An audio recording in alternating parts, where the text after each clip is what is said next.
வணக்கம், நான் மதுவந்தி பேசுகிறேன். நேற்றுக்கு நான் பிரச்சாரத்துக்கு போன தொகுதி வந்து திருப்பூர் சவுத். திரு எஸ் தங்கராஜ் அவர்கள் தான் அங்கே வேட்பாளர். கிரவுண்ட் லெவல்லேருந்து உழைச்சி மேலே வந்துக்கிட்டு இருக்கிற ஒரு அருமையான ஒரு வேட்பாளர். இப்போவே அவர் அங்கே கவுன்சிலராக இருக்கார். அடுத்த ஸ்டெப்பு எம்எல்ஏ. ஒரு growthனா இப்படி தான் இருக்கணும். ரொம்ப அருமையான தங்கமான மனிதர். அவருக்காக நான் வந்து வாக்கு சேகரிக்க நான் திருப்பூர் சவுத்துக்கு போனேன். ஏர் கொங்கு பெல்ட்டில் இருக்கிற அந்த ஏர் இஸ் ஸோ பாசிட்டிவ்.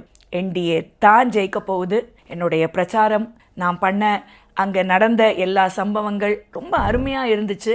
ரொம்ப மனசுக்கு நிகழ்வாக இருந்தது. அதெல்லாமே இப்போது இந்த வீடியோவில் நான் தொகுத்து வழங்குகிறேன். எல்லாரும் பாருங்கள். வெற்றி நிச்சயம், அதில் எந்த மாற்று கருத்தும் இல்லை. வணக்கம். பாரத் மாதா கி ஜெய். நான் பாரதிய ஜனதா கட்சியுடைய காரியகர்த்தா, அறிவுசார் பிரிவுடைய மாநில செயலாளர் மற்றும் இந்த தமிழ்நாடு தேர்தலுக்கு என்னை நட்சத்திர பேச்சாளராகவும் நியமிச்சிருக்காங்க கட்சியில். இங்கே நான் இப்போது வாக்கு சேகரிக்க வந்திருக்கிறது திரு எஸ் தங்கராஜ் அவர்கள், திருப்பூர் சவுத்.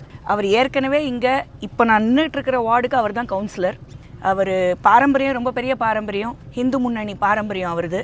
அதனால் அவங்க அப்பா இந்து முன்னணிக்கு எவ்வளோ செஞ்சுருக்காருங்கிறது இந்த ஏரியாவில் இருக்கிறவங்க எல்லாருக்குமே தெரியும். இப்போது புள்ள அடுத்த லெவலுக்கு, கவுன்சிலர்லேருந்து அடுத்த லெவல் எம்எல்ஏ ஆகி இங்கேருந்து கோட்டைக்கு வந்து, அதாவது சென்ட் ஜார்ஜ் கோட்டைக்கு வந்து தமிழ்நாட்டுக்கும் சரி திருப்பூர் சவுத்துக்கும் சரி நல்ல விஷயங்களை செய்யறதுக்காக பாடுபட போகிறாரு.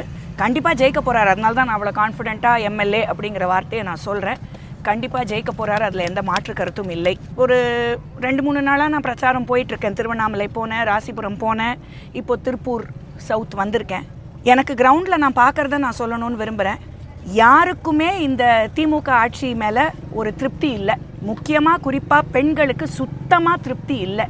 ஏன்னா இந்த அரசாங்கத்தில் கடந்த 4.5 வருஷமாக பெண்களுக்கு பாதுகாப்புங்கிறது சுத்தமாக இல்லை. அதுவும் இந்த ஏரியாவில் தினைக்கும் நாள் கணக்கு போடலாம். ஒரு பாலியல் வன்கொடுமை, ஒரு கொலை, ஒரு கொள்ளை, ஒரு வன்முறை, இந்த மாதிரி ஒரு சம்பவம் எஸ்பெஷலி இந்த கொங்கு பெல்ட்டில் எவ்வளவு நடந்துட்டு இருக்குங்கிறது நமக்கு தெரியும். இந்த திருப்பூர் தொகுதியை பொறுத்த வரைக்கும் இப்போது கேண்டிடேட்டாக இருக்கிறவர் வந்து மேயர்.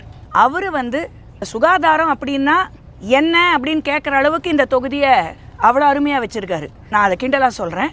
சுகாதாரம்னா என்னன்னே தெரியாமல் இந்த தொகுதியில் எல்லாரும் வாழ்ந்துக்கிட்டு இருக்காங்க. அதை கேள்வி கேட்ட உடனே அவங்க வீட்டுக்கு போய் ஸ்வீட் பாக்ஸ் கொடுத்து உங்களை வந்து குஷிப்படுத்தி அவங்களுக்கு வந்து நான் எல்லாம் நல்லது செய்கிறேன் அப்படின்ட்டு ஒரு ட்ராமா. நேற்றுக்கு தான் இந்த ட்ராமா நடந்திருக்கு. ஆனால் தூய்மை பணியாளர்களோட பிரச்சனை வந்து இன்றைக்கி நேற்றுக்கு ஆரம்பிக்கலை. உங்கள் எல்லாருக்கும் ஞாபகம் இருக்கும், ரிப்பன் பில்டிங் வாசலில் அவங்க எத்தனை நாள் உக்காந்தாங்கன்னு. அப்போ நான் போய் அவங்களெல்லாம் பார்த்து சந்தித்து பேசிட்டு வந்தேன். திமுகலேருந்து ஒருத்தர் வரல. ரிப்பன் பில்டிங் வாசல்லே தான் அவங்க உட்காந்துக்கிட்டு இருந்தாங்க. ஆனால் யாரும் வரல. அதுக்கப்புறம் அவங்களெல்லாம் எப்படி அகத்தினாங்கங்கிறதும் எல்லாருக்கும் தெரியும். அதே மாதிரி லா அண்ட் ஆர்டர், சட்ட ஒழுங்கு அப்படின்னா என்ன அப்படின்னு கேட்குற அளவுக்கு பயம் ஆயிடுச்சு தமிழ்நாட்டில். ஒரு பெண்ணால் தைரியமாக இருட்டினத்துக்கு அப்புறம் இன்றைக்கி தமிழ்நாட்டில் நடமாட முடியாது. இது சொல்லவே எனக்கு ரொம்ப கஷ்டமாக இருக்குது. ஏன்னா தமிழ்நாட்டை ஆண்டது ஒரு சிங்கப்பெண், புரட்சி தலைவி டாக்டர் ஜே ஜெயலலிதா. ஆனால் இன்னைக்கு இங்கே இருக்கிற சட்ட ஒழுங்கு நிலைமையை பார்த்திங்கன்னா பயமாக இருக்குது. பெண்கள் 2 வயசு குழந்தையிலேருந்து 70 வயசு மூதாட்டி வரைக்கும் விட்டு வைக்கிறது இல்லை. பாலியல் வன்கொடுமை, கொலை, அந்த சடலங்களை வந்து வெட்டி தூர் போடுற அளவுக்கு விஷயங்கள் நடக்குது. ரொம்ப ரொம்ப ரொம்ப ரொம்ப தவறான விஷயங்கள் நடந்துக்கிட்டு இருக்கு தமிழ்நாட்டை பொறுத்த வரைக்கும். இது எல்லாமே மாறணும்னா கண்டிப்பாக ஆட்சி மாறணும். திரு எடப்பாடி பழனிசாமி அவர்களோட தலைமையில் இங்கே என்டிஏ ஆட்சி அமைக்கணும். அப்போ தான் அவங்க சொல்கிற அந்த டபுள் என்ஜின் சர்க்கார் அப்படிங்கிற அந்த ஒரு நல்ல விஷயம் தமிழ்நாட்டுக்கும் வரணும். உத்தரப்பிரதேஷ் பார்க்குறோம், பீகார் பார்க்குறோம், ஆந்திர பிரதேஷ் பார்க்குறோம், சுத்தீவிர பார்க்குறோம். கஷ்டமாக இருக்குது. இது என்னடா இது, நமக்கு மட்டும் இது நடக்காதான்னு. ஏன்னா ஹிந்து முன்னணின்னு சொல்லும்பொழுது நான் இன்னொரு முக்கியமான விஷயமும் சொல்லணும். திருப்பரங்குன்றம் ஒரு கார்த்திகை அன்னைக்கு 10 பேர் போய் அந்த மலையில் தீபம் ஏற்றிட்டு வரேன்னு சொன்னதுக்கு அறநிலைத்துறையே அவங்க மேலேயே வழக்கு. அதாவது கோயிலை பாதுகாக்க வேண்டிய அறநிலைத்துறை விளக்கேற்றணும்னு சொல்ல அவங்க மேலே வழக்கு போடுறாங்க. இந்த மாதிரி வேறு எங்கேயாவது நீங்கள் உலகத்தில் வேறு எங்கேயாவது நீங்கள் கேள்விப்பட்டிருப்பீங்களா? கேள்விப்பட மாட்டீங்க. அந்த அளவுக்கு இங்கே நடந்துக்கிட்டு இருக்கிற இந்த கொடுமைகள் எல்லாம் ஒழிச்சு கட்டணும். நல்லது தமிழகத்துக்கு நடக்கணும்னா கண்டிப்பாக எடப்பாடியார் சிஎம் ஆகணும். அவர் சிஎம் ஆகணும்னா என்ன, திரு தங்கராஜ் அவர்கள் எம்எல்ஏ ஆகணும். எத்தனை எம்எல்ஏ நம்ம சேகரிக்கிறோமோ அத்தனை பேர் சேர்ந்து சிஎம் ஆக்கி அவரை உக்காத்தி வைப்பாங்க. இது நடந்தால் மட்டும்தான் தமிழ்நாட்டுக்கு ஒரு விமோச்சனம். அது நடக்கும். ஏன்னா நான் பார்க்குறேன், கிரவுண்ட் லெவலில் நான் பார்த்துக்கிட்டு இருக்கேன். தமிழ்நாட்டில் பெண்கள் கொந்தளிச்சுக்கிட்டு இருக்காங்க, அழறாங்க. அது அவங்க கண்ணீர் எல்லாமே மாறணும். வீட்லேயும் சரி நாட்டிலையும் சரி பெண்கள் அழுதாங்கன்னா அதுக்கப்புறம் அந்த வீடும் சுபிக்ஷமாக இருக்காது, நாடும் சுபிக்ஷமாக இருக்காது. இங்கே பெண்கள் அழுதுகிட்டு இருக்காங்க. அவங்களுடைய கண்ணீர் மறையணும்னா எடப்பாடியார் சிஎம் ஆகணும். அது கண்டிப்பாக நடக்க போகுது. ஏப்ரல் 23 மே 4 கண்டிப்பாக ரிசல்ட் மாறப்போகுது. இங்கே நல்ல ஆட்சி அமைய போகுது. இனிய மாலை வணக்கம். இங்கே குழுவிருக்கும் இந்த அதிமுக தலைமையில் பாஜக அங்கத்தினர் அனைவருக்கும் என்னுடைய மனமார்ந்த வணக்கங்களை நான் தெரிவித்துக் கொள்கிறேன். அதிமுக எங்கள் குடும்பத்திற்கும் புரட்சி தலைவி அம்மா ஜெயலலிதா அம்மா அவர்களுக்கும் நீண்டாண்டு கால தொடர்பு இருக்கிறது. அவர்கள் சிறு வயதிலிருந்தே எங்கள் குடும்பத்தில் வளர்ந்த பெண் அப்படிங்கிறத சொல்கிறதுல நான் ரொம்ப பெருமைப்பட்டுக்கிறேன். எங்கள் அப்பா அவருக்கு ஒரு தம்பி மாதிரி.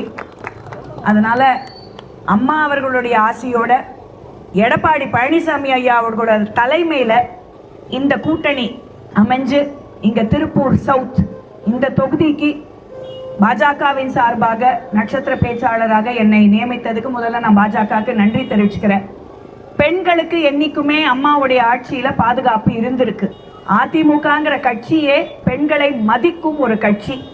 அதே தான் பாரதிய ஜனதா கட்சியிலையும். பாரத பிரதமர் திரு நரேந்திர மோடி அவர்கள் முதல்ல ஆட்சிக்கு வந்தபோது, பிரதமராக வந்தபோது அவர் செஞ்சது எல்லாமே முதல்ல பெண்கள் நலனை கருதி தான் எல்லா திட்டங்களையும் அவர் கொண்டு வந்தார்.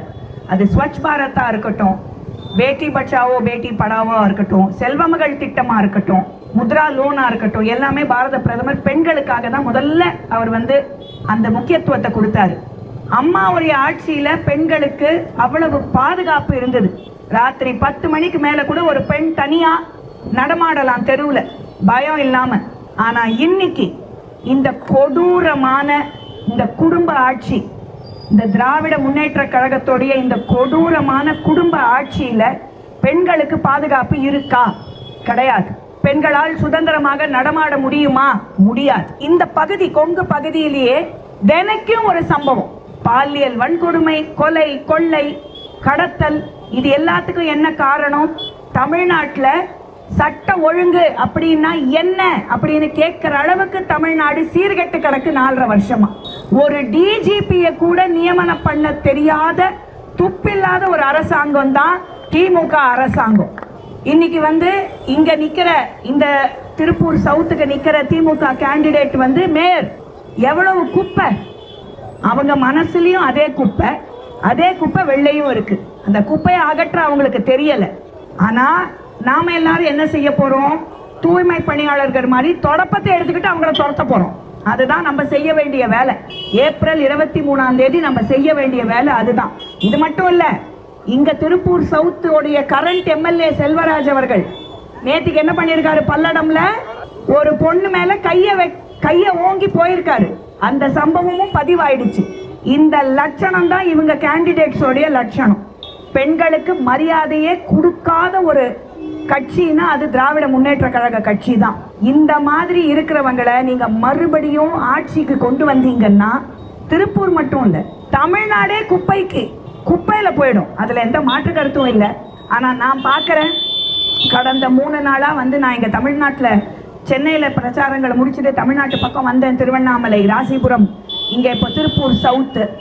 மக்கள் மனசுல கண்டிப்பா மாற்றம் வரணும் அப்படிங்கிற அந்த எண்ணம் இருக்கு. முக்கியமா பெண்கள். இந்த ஆட்சியை ஓட விரட்ட போறது தமிழ்நாட்டுடைய பெண்கள். ஏன்னா அவங்க தாலிக்கே ஒல வைக்கிற அளவுக்கு இந்த கஞ்சாவும் கள்ளச்சாராயமும் பரவிடுச்சு தமிழ்நாடு பூரா. கள்ளக்குறிச்சி ரொம்ப தூரம் இல்லை, இங்கேருந்து பக்கம்தான். அங்க என்ன நடந்துச்சு அதை பார்க்க மாண்புமிகு முதலமைச்சர் திரு மு.க. ஸ்டாலின் வந்தாரா? இன்னைக்கு என்னமோ கடையா போய் டீ குடிக்கிறாரு. கள்ளக்குறிச்சிக்கு வந்தாரா? கள்ளச்சாராயம் குடிச்சிட்டு செத்து போனவங்க குடும்பங்களை பார்க்க திமுகலேருந்து யாராவது ஒருத்தர் வந்தாங்களா? உதயநிதி ஸ்டாலின் சனாதனம் ஒழிகன்னாரு. இன்னைக்கு வெக்கமே இல்லாம கோயிலா போய் விபூதியை பூசிக்கிட்டு மாலையை போட்டுக்கிட்டு இருக்காங்க. அவங்களுக்கு வேணும்னா சனாதனம், வேணான்னா டெங்குன்னு வாங்க. இதுதான் அவங்க. இது மட்டும் இல்லை, இங்க நிக்க போற அந்த கேண்டிடேட் கவுன்சிலரா ஜெயிச்ச ஒரு கேண்டிடேட் திரு தங்கராஜ் அவர்கள் அடிப்படை கிராஸ் ரூட்லேருந்து கவுன்சிலரா ஜெயிச்சு இப்போ அடுத்தது எம்எல்ஏக்கு நிற்கிறாரு.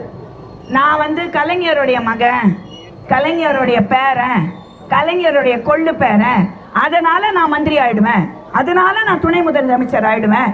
அவங்க கட்சியில பாத்தீங்கன்னா ஒரு அமைச்சர் சொல்றாரு, நான் நாளைக்கு இன்ப நிதிக்கு கூட வேலை செய்வேங்கிறாரு.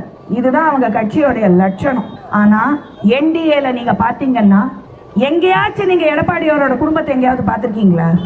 எங்கேயாச்சும் யாராவது ஏதாவது பேசி பார்த்துருக்கீங்களா? அவரே அதை தான் கேட்குறாரு, என் குடும்பத்தை எங்கேயாவது பார்த்துருக்கீங்களான்னு கேட்குறாரு. அந்த அளவுக்கு கட்சியின் கட்டமைப்பை மதித்து வேலை செய்பவர்கள் தான் அதிமுக பாஜக அங்கத்தினர். இது குடும்ப ஆட்சி ஒழியணும். தமிழ்நாட்டை விட்டு இந்த குடும்ப ஆட்சி ஒழிஞ்சு ஓட ஓட விரட்ட வேண்டிய பொறுப்பு நம்ம கையில தான் இருக்கு. நிஜமாவே நம்ம கையில தான் இருக்கு. ஏதோ போய் நம்ம தான் ஓட்டு போடணும், நம்ம கையில தான் இருக்கு. இந்த பலம் நம்ம கையில தான் இருக்கு. இதை நம்ம கண்டிப்பாக செய்யணும். ஹிந்து முன்னணிக்காரங்க எடுத்த பிரச்சனை தான் திருப்பரங்குன்றம். சாதாரண விஷயம். ஒரு 10 பேர் போய் மலையில கார்த்திகை தீபத்துக்கு முருகனுக்கு விளக்கேற்றிட்டு வரேன்னு சொன்னாங்க. அதுக்கு இவங்க என்ன பண்ணாங்க? அறநிலைத்துறையே எந்த கோயிலை பாதுகாக்கணுமோ பாதுகாக்க வேண்டிய அறநிலைத்துறையே அந்த கோயில்ல போய் தீபம் ஏற்றக்கூடாதுன்னு கேஸ் போடுறாங்க. உலகத்துல இங்க இந்த மாதிரி எங்கேயாச்சும் பார்த்துருக்கீங்களா? இங்க வேற எங்கேயுமே இந்த மாதிரி நடக்காது, இங்க தான் நடக்கும். இது எல்லாமே தப்பான செயல்கள், தவறான விஷயங்களை திமுக காரங்க தொட்டுட்டாங்க.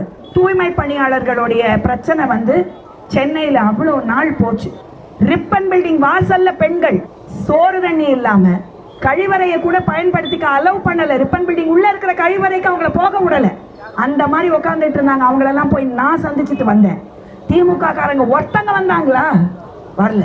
அக்கா கனிமொழி அவ்வளோ பேசுறாங்களே பெண்கள் உரிமை மகளிர் உரிமைன்னு. எங்க அண்ணா ஆட்சிக்கு வந்ததுக்கு அப்புறம் நான் அவர் போட போற முதல் கையெழுத்தே டாஸ்மாகை எதிர்த்துனாங்க. எங்க போச்சு அந்த கையெழுத்து? இன்னைக்கு டாஸ்மாகை வழக்க தான் எல்லா கையெழுத்தும் போட்டுக்கிட்டு இருக்காங்க எல்லாரும். அங்கேயும் பிரச்சனை, டாஸ்மாக் ஊழியர்களும் பிரச்சனை, செவிலியர்கள் பிரச்சனை, பஸ் கண்டக்டர்களுக்கு பிரச்சனை, ரிட்டையர்ட் டீச்சர்ஸ்க்கு பிரச்சனை. யாருக்கு பிரச்சனை இல்லை தமிழ்நாட்டில்? எந்த பக்கம் திரும்புங்க. திருப்பூர்ல மட்டும் வரிய அந்த அளவுக்கு உயர்த்தி இருக்காங்க. அதை கேள்வி கேட்டா பாஜக அங்கத்தினரை ஜெயிலில் தள்ளுறாங்க. இதுதான் உங்களுடைய ஜனநாயகமா? இதுதான் நீங்க பேசுற சமூக நீதியா? குப்பையை கொண்டு வந்து கொட்டிட்டு கேள்வி கேட்டா நீங்க ஜெயிலில் தள்ளுவீங்க. இதுதான் நீங்க பேசுற சமூக நீதியா? எனக்கு தெரியலீங்க.